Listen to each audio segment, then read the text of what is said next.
நீங்கள் அப்பியரன்ஸில் ஏமாந்து போகிறீர்கள். அதாவது பார்வைக்கு இயேசுவை போல இருக்கிறவர் என்று சொல்லி நீங்கள் ஏமாறுகிறீர்கள். எப்படி? இந்த மனிதனை பாருங்கள்.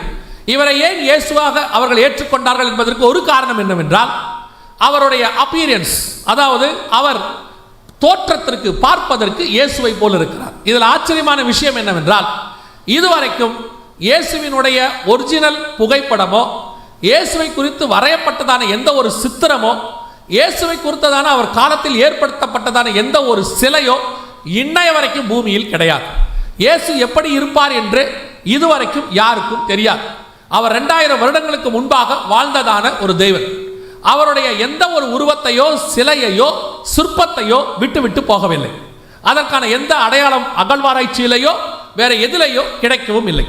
ஆனால் இன்று ஒரு சிலர் இயேசு இப்படி இருந்திருப்பார், இயேசு அப்படி இருந்திருப்பார் என்று சொல்லி கற்பனையாக அவருடைய உருவத்தை ஏறக்குறைய ஒரு 100 ஆண்டு 200 ஆண்டு காலமாக பயன்படுத்தி இப்பொழுது இயேசுவை வஞ்சிக்கிற வேலைகளில் அது ஈடுபடுகிறது. இப்படிப்பட்டவர்கள் உங்களை ஏமாற்றுவதற்கு முதலாவது இதுதான் காரணம்.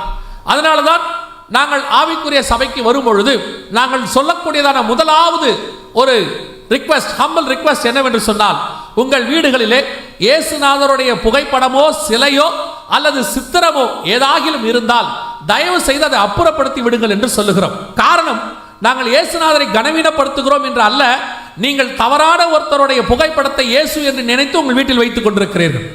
தவறான ஒரு மனிதனுடைய சிலையை உங்கள் வீட்டில் வைத்திருக்கிறீர்கள்.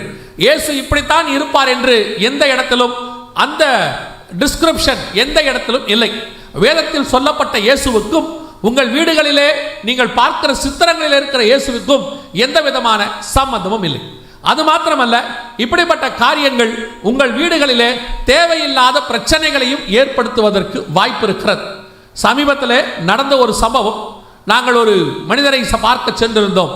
அந்த வீட்டிலே ஒரு பெண் இப்படிப்பட்டதான ஒரு அலக்களிப்பு, அதாவது பிசாசினால் பாதிக்கப்பட்டதான ஒரு காரியத்தை அடைந்திருந்தார்.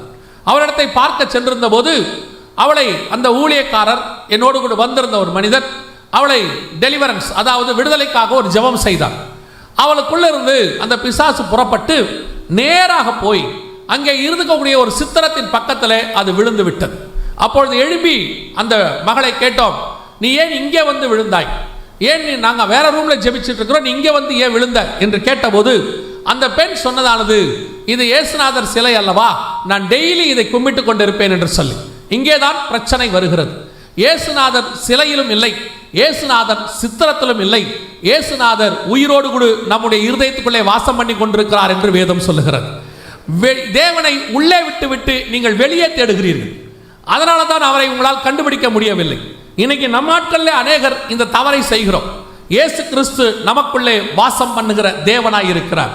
வேதத்திலே தெளிவாய் வேதம் சொல்லுகிறது, நான் கையில் வரையப்பட்ட சித்திரத்திலேயோ சிலையிலேயோ வாசம் பண்ணவில்லை என்று இயேசு தெளிவாய் சொல்லுகிறார். நான் உங்களுக்கு ஒரு அன்பாகவே ஒரு சகோதரனாக உங்களுக்கு சொல்லுகிறேன், இப்படிப்பட்ட காரியங்கள் உங்களிடத்தில் இருக்குமானால், இயேசுவை குறித்தோ அல்லது அந்த காரியங்கள் ஏதாவது இருக்குமானால் அதை தயவு செய்து ரிமூவ் பண்ணிவிடுங்கள். பல நேரங்களிலே உங்களுடையதான ஆசீர்வாதத்திற்கு அது தடையாய் கூட இருக்கக்கூடும். இயேசு கிறிஸ்து தெளிவாய் சொல்லி இருக்கிறார், அநேகர் என் நாமத்தை தரித்துக் கொண்டு நானே கிறிஸ்து என்று சொல்லி வந்து உங்களை வஞ்சிப்பார்கள் என்று சொல்லி. இன்னைக்கு வஞ்சிக்கிறவர்கள் அநேகர் வந்திருக்கிறார்கள்.